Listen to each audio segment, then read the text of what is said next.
और अमित कुमार गाड़ी का ड्राइवर चुन्नी मेन गेट पर पहुंचे। भाई भतीजा बिनु नैहर न सोहे,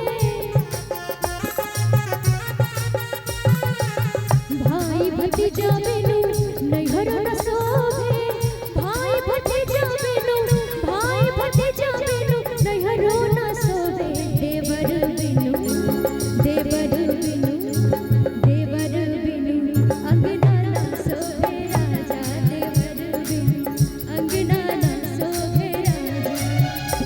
कोयल बिनु बगिया न सोहे राजा, कोयल बिनु बगिया न सोहे राजा, कोयल बिनु बगिया न सोहे राजा, कोयल बिनु बगिया न सोहे राजा।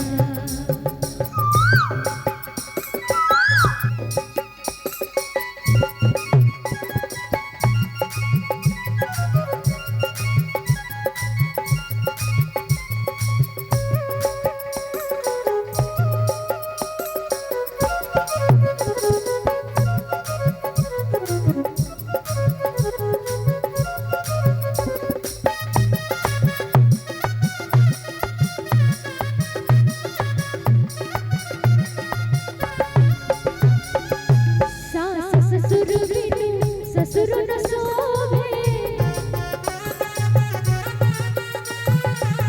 सास ससुर बिनु ससुर न सोहे, सास ससुर बिनु ससुर न सोहे। सैयर बिनु ससुर न सोहे राजा, सैयर बिनु सजिया न सोहे राजा। कोयल बिनु बगिया न सोहे राजा, कोयल बिनु बगिया न सोहे राजा, कोयल बिनु बगिया न सोहे राजा, कोयल बिनु बगिया न सोहे राजा।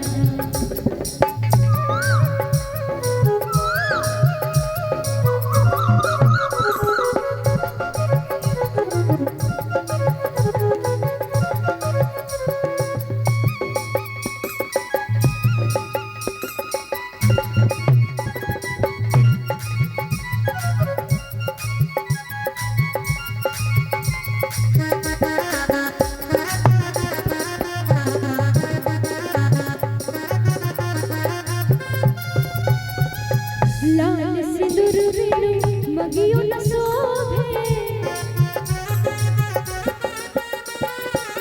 लाल सिंदूर बिनु मगियो न सोहे, लाल सिंदूर बिनु मगियो न सोहे। बालक बिनु गोदिया न सोहे राजा, बालक बिनु गोदिया न सोहे राजा। कोयल बिनु बगिया न सोहे राजा, कोयल बिनु बगिया न सोहे राजा, कोयल बिनु बगिया न सोहे राजा, कोयल बिनु बगिया न सोहे राजा, कोयल बिनु बगिया न सोहे राजा, कोयल बिनु बगिया न सोहे राजा, कोयल बिनु बगिया न सोहे राजा, कोयल बिनु बगिया न सोहे राजा, कोयल बिनु बगिया न सोहे राजा, कोयल बिनु बगिया न सोहे राजा।